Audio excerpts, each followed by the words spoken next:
بسم الله الرحمن الرحيم قل هو الله أحد الله الصمد لم يلد ولم يولد ولم يكن له كفوا أحد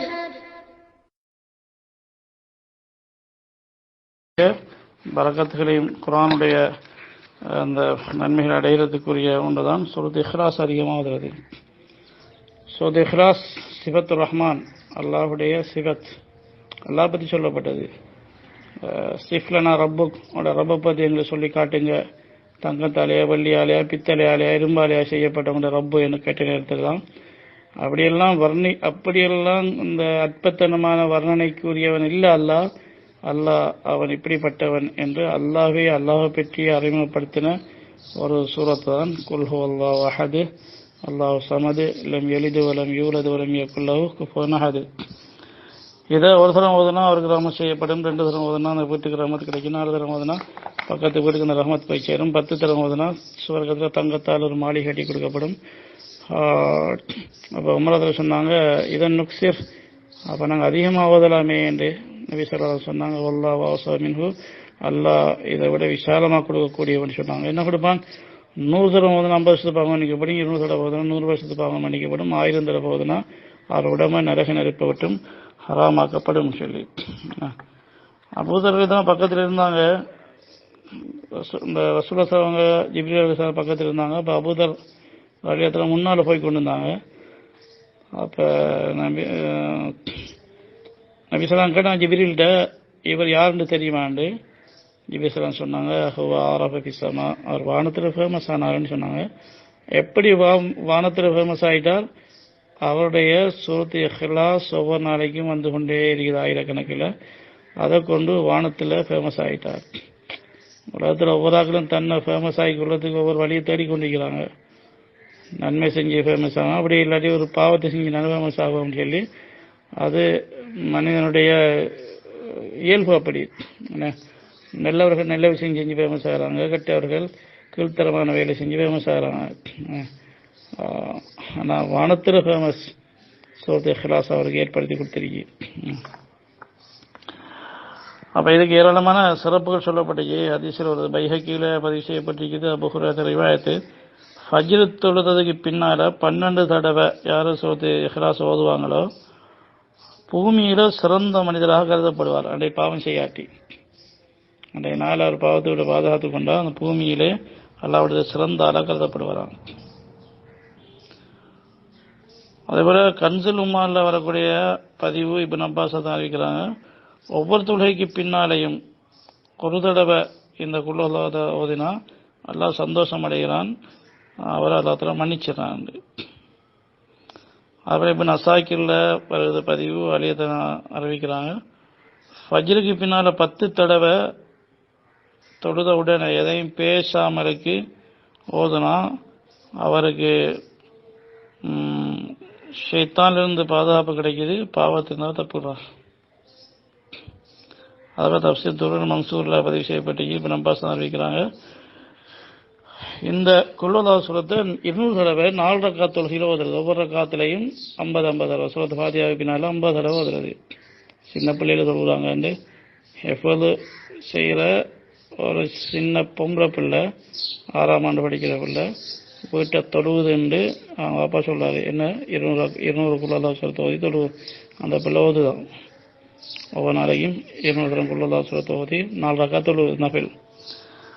அப்போ தொழுகையில் ஓதுனா அவருக்கு 100 வருஷத்து பாவம் மன்னிப்பு. எப்படின்னா முன்னால் கடந்து போன 50 வருஷத்து பாவங்கள் மன்னிக்கப்படும், முன்னால் வரக்கூடிய 50 வருஷத்துக்கு பாவத்திலிருந்து பாதுகாப்பு கிடைக்கும். கடந்த 50 வருஷ பாவங்கள் மன்னிக்கப்படும், வரக்கூடிய 50 வருஷத்துடைய பாவங்கள் இருந்தவருக்கு பாதுகாப்பு கிடைக்குது. இதேபோல இப்னு அப்பாஸ் அதை அறிவிக்கிற என்ன ரிவாயத்து துருன் மன்சூர் வருது, இஷா தொழுகைக்கு பின்னால் 2 ரக்காத் தொழுது அதில் ஒவ்வொரு ரக்காத்திலையும் 15 தடவை சூரத் இக்லாஸ் ஓதினார்ண்டா சுவர்க்கத்தில் ஒரு மாளிகை எல்லாம் கட்டுவான். அந்த மாளிகையை பார்க்கறதுக்கு ஏனைய சுவர்க்க வாசிகள் முயற்சி பாருங்களாம். அவ்வளவு ஒரு வனப்பும் வசீகரம் உள்ள மாளிகை ஒன்று அமைத்து கொடுக்கப்படுது. இஷா தொலைக்கு பின்னால் 2 ரக்காத், அதில் 15 குல் ஹுவல்லாஹ் சூரத்து ஓதுறது.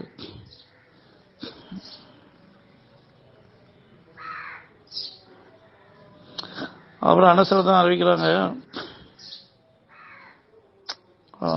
அதாவது இரவேல தூங்குறதுக்கு முன்னால விரிப்பில் இருந்து கொண்டு வலதுபுறம் சாரத்து கொண்டு 100 தடவை குல் ஹுவல்லாஹ் சூரத்தை ஓதுற பழக்கம் இருந்தா மறுமையில் அல்லாஹ்வுத்தாலா அந்த அடியான அழைச்சி நீ வலதுபுறத்தாலேயே சுவர்க்கத்துக்கு செல்லுன்ற அவருக்கு விசேடமான ஒரு அழைப்பு கொடுக்கப்படுமா. அப்படி இப்னு அப்பாஸ் அறிவிப்பு துருல் மன்சூர்ல பதிவு செய்யப்பட்டிருக்கிறது. யாரு ஃபஜ்ர் தொழுகைக்கு பின்னால 10 தடவை அந்த குல் ஹுவல்லாஹ் சூரத்தை ஓதுறாங்களோ அல்லாஹ்வுத்தாலா சந்தோஷம் அடைகிறான், அவரை மன்னிச்சு அவரை மன்னிப்பு கட்டாயம் கிடைக்குது. ஃபஜ்ர் தொழுது 10 தடவை சூரத்தை இக்லாஸ் ஓதுறது.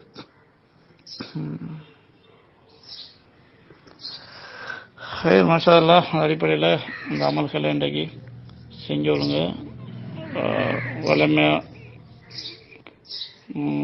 சேரத்துடைய தப்தீபை அமைச்சு கொள்வது, இதுக்குரிய முதாக்கரா தாவத்தை வீட்டுகளிலே செஞ்சு கொள்ளணும். வீடு இந்த அமலை கொண்டு பிராசம் அடையட்டும். பாகிஸ்தானியர் ஜோடில் சொல்லப்பட்ட ஒரு குறிப்பொண்டு தான் ஹாஜி அப்துல்லா சாப் பள்ளைய கார்க்கங்களுக்குரிய அந்த முதாக்கராவை ஞாபகப்படுத்துறேன்னு சொல்லி குறிப்பொன்று அனுப்பியிருந்தாங்க. அதில் நிறைய துவாக்களுக்கு மத்தியில் இதுவும் சொல்லப்படுது. யாரும் தினந்தோறும் தவறாமலுக்கு 200 தடவை குல் ஹுவல்லாஹ் சூரத்தை ஓதுறாங்களோ அவங்களுக்கு அல்லாஹ்வுடைய கோபத்துடைய 300 கதவுகள் அடைக்கப்படுதான். அல்லாஹ்வுடைய கோபம் இறங்கினா ஒவ்வொரு வகையான கதவுகள் திறப்படும். இந்த சோதனை அல்லாஹ்வுடைய கோபத்துடைய ஒரு கதவு. அல்லாஹ் கோபப்பட்டா நோயுடைய கதவு, பிரச்சனைக்குரிய கதவு, பஞ்சத்துடைய கதவு, விரோதத்துடைய கதவு, பயங்கரத்துடைய கதவு, அழிவுகளுடைய கதவு, எப்படி எத்தனையோ கதவுகள், அப்படி 300 கதவுகள் எல்லாம் அடைச்சிடறானா 200 தடவை குல் ஹுவல்லாஹ் சூரத்தை ஓதணும். சில வேளை உலகம் முழுக்க கோபத்தின் கதவு திறந்திருக்கும், ஒரு ஆளுக்கு எல்லாம் அடைச்சிருவான். எல்லா படைப்பிடங்களையும் எரிக்கிற நெருப்பு ஹஸரத் இப்ராஹிம் அலைஹிஸ்ஸலாம் எரிக்கல, அவருக்கு மட்டும் அடைச்சி மற்ற எல்லாருக்கும் திறந்து. அதனால தன்னை பாதுகாத்துக் கொள்ளக்கூடியவர்கள் அமல்கள் மூலமாக எல்லா இடத்துல பாதுகாப்பை தேடிக்கொள்வது. அப்படி 200 தடவை ஓதி வந்தால் 300 ரிசுக்குடைய கதவுகள் திறக்கப்படுவான். ரிசுக்கு வார வழிகள் எத்தனையோ பல்லாயிரக்கணக்கான வழிகள் ரிசுக்கு வருகிறது அல்லாஹ்விடத்திலிருந்து. அது இவருக்கு 300 ரிசுக்குடைய வழியை தரப்படும். அல்லாஹ்வுடைய மறைமுகமான வழியிலிருந்து இவருக்கு எல்லாம் ரிசுக்கு அளிப்பான். அல்லாஹ்வுடைய மறைமுகமான உதவி கிடைக்குது. அது அல்லாஹ்வுடைய ரஹ்மத்துடைய 300 கதவுகள் திறக்கப்படும். அது அல்லாஹ்வுடைய புறத்திலிருந்து அல்லாஹ் இல்மையும் சபரையும் கொடுக்குறான். சிஃபாத்துகள் கிடைக்கும் அல்லாஹ்வுடைய புறத்திலிருந்து. இல்முண்டா இவர் படிக்காத விளக்கங்கள் அல்லாஹ் கொடுப்பான். எங்கேயும் காணல, உள்ளத்தில் உதிப்பாகும். உள்ளத்தில் இல்முக்குரிய உள்ளமாகி கொடுக்குறான். சில உள்ளங்கள் இருக்கும் இச்சைக்குரிய உள்ளங்கள், அந்த நஜீஸா வந்து கொண்டிருக்கும். என்ன தனிமையில் இருந்தால் எங்களோட உள்ளம் எந்த உள்ளம் வினைக் கொள்ளையிலும் உள்ளத்திலிருந்து உருவாகிற உணர்வுகள் இல்மு சார்ந்ததாக இருக்கும். இந்த சூரத்து இக்லாஸுடைய பரக்கத் இல்முடைய விளக்கங்களை அந்த உள்ளம் வெளியாகி கொண்டிருக்கும். அதாவது ஷைத்தான் எப்படி இருந்து பாதுகாக்கப்படும், இல்லாட்டி ஷைத்தானி உணர்வுகள் தான் உண்டாகி கொண்டிருக்கும், பாவ உணர்வு உண்டாகி கொண்டிருக்கும். சும்மா உட்கார்ந்து கொண்டு பாவத்தை வைத்து கொண்டிருக்கிறது. அப்படியான முசீபத்திலிருந்து பாதுகாக்கப்பட்டு இல்முக்குரிய உள்ளமாகுது. அல்லாஹ் உள்ளத்தை இல்ம போடுறான். யோசிக்கிறது, யோசனையை எழுதுனா மத்தாக்கள் பார்த்து சந்தோஷம் அடைவாங்க. என்ன ஆச்சு, அழகான தெளிவான விளக்கம் உண்டு. அழகான தெளிவான விளக்கம் இவர் எங்கேயும் பார்த்து படித்து சொல்லலை, அது உள்ளத்தில் அல்லாஹ் போட்டது. அமல்கள் கபூலானால் அல்லாஹ் புறத்திலிருந்து என்னுடைய விளக்கங்கள் கிடைக்கும். அதனால மன உரிமையோட அடையணும், அல்லாஹ்விடத்திலிருந்து அடையலாம், அடைவேன், அடைஞ்சே ஆகிறது என்று உட்கார்ந்தா அது கிடைக்கிறத பார்க்கலாம்.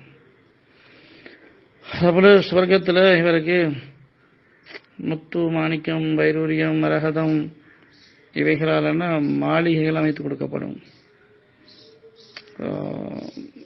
இவருடைய ஜனாசாவில் 1,10,000 மலக்கள் வந்து கலந்து கொள்வாங்களாம். அப்படியான பரக்கத் பொருந்திய மௌத்த அல்லாஹ் தஆலா அவர் கொடுக்குறான். அதனால் சூரத்துல் இக்லாஸ் அதோட எங்களை இணைச்சுக்கொள்வோம். அல்லாஹ் தஆலா அவரை வரக்கத்தில் எங்களோட வாழ்க்கையில் வெளிப்படுத்தி தருவான். என்ற நாளை வீணாக்கலாம் அமலுக்குரிய நாளை ஆக்கிக்கொள்வோம். விசேஷமாக பொதுவாக ஒவ்வொரு நாளும் அவங்களுடைய நாள் தான். எங்கள் உஸ்தாத் மர்ஹூம் இஸ்மாயில் ஹசரத் சொல்லுவாங்களாம், அமல் செய்யறா எப்படின்னா எரிகிற வீட்டில் சாமான் இருக்கிற மாதிரியாம். ஒரு எரிஞ்சு கொண்டு இருக்குது, என்ன யோசிக்கிறேன், எடுப்பமே சாமான, எடுப்பாரா சாம்பலை தான் எடுப்பார். வந்து பதறிக்கொண்டு துடிச்சு கொண்டு இருப்பார். சாமான் எப்படி எடுக்கலாம், நாங்களும் பத்திரக்கூடாது, கூடாது, எப்படி ஒரு சாமான் சின்ன சாமான் தானே இது, நான் பத்த விடாமல் இருக்கு, எதை காப்பாற்றலாம் அப்படின்ட்டு எதிர வீட்டில் சாமான் எடுக்கிற மாதிரி அவர் என்ன தண்ணி குடிப்பாரா, சாப்பிடுவாரா, அல்ல அவசரமாக ஃபோன் ஒன்று வந்து ஆன்சர் பண்ணிட்டு வரேன்னு செய்வாரா? அவருக்கு இந்த எரிகிற வீட்டுக்குள்ளே பூந்து எப்படி தன்னை பாதுகாத்து கொண்டு சாமான் எடுக்கலாமோ அதை தவிர வேறொரு யோசனையே இருக்காது. அதனால எங்களோட வாழ்க்கையை இடிஞ்சு கொண்டே போகுது. எவ்வளோ பாக்கின்னு தெரியாது, அதுக்குள்ள எவ்வளோ எடுக்கலுமோ அந்த எடுத்துக்கொள்ளதான். உலகமேனையும் முடிஞ்சு எனக்கு கொஞ்சம் பாக்கியாக இருக்குது, அதுக்குள்ளே எவ்வளோ ஆகிறதுக்காண்டி அடையலுமோ அடைஞ்சு கொள்றதுதான். ஏமாந்த கூட்டம் ஏமாந்துதான், அவங்களோட ஏமாற்றத்தை அல்லாதான் அந்த திரைகள் அகற்றணும். நாங்களும் ஏமாந்து கொண்டு போகிறோண்டா எங்களோட உதவித்தனம் தான், அதுக்கு மௌத்து தான் முற்றுப்புள்ளி வைக்கும். அதனால் நாங்கள் விழிப்படையணும், விழிப்பாகணும், மற்றவர்களையும் விழிப்படைய வைக்கணும். அதனால் கவலையோட கைசியத்தோட பள்ளிகள் பறி வைத்து, காபாவை பறி வைத்து, ஜும்மா பறி வைத்து, இமான் ஜமாத் பறி வைத்து, மதரசா பறி வைத்து, ஈமான் பறிப்போமா எல்லாம் பாதுகாக்கணும்.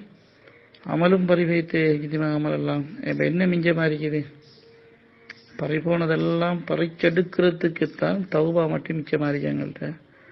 அதனால் தௌபாவுடைய உணர்வோடு பறிப்போனதெல்லாம் மீண்டும் கிடைக்கணும் என்ற இயக்கத்தோட ஏழுமான அமல்களில் ஈடுபடுவோம். இது தன்னைத்தான் பாதுகாத்துக் கொள்ள செய்கிறது தான். வேறு யாரும் காட்டுறதுக்காண்டியோ அல்லது புகழுக்காண்டியோ பேருக்காண்டியோ இல்லை, எங்களை நாங்கள் பாதுகாத்துக் கொள்ளணும். அடுத்தது நாங்கள் நபி ஸல்லல்லாஹு அலைஹி உம்மத்தின் அடிப்படையில் நம்மளோட உம்மத்துக்குரிய பாதுகாப்பெல்லாம் முடிவு செய்யணும். அதனால் இன்ஷா அல்லாஹ் இந்த நாளை அல்லாஹ் கவனி அமைச்சுக் கொள்ளும். அல்லாஹ் தஆலா அனைவரையும் கபூல் செய்து கொள்ளட்டும்.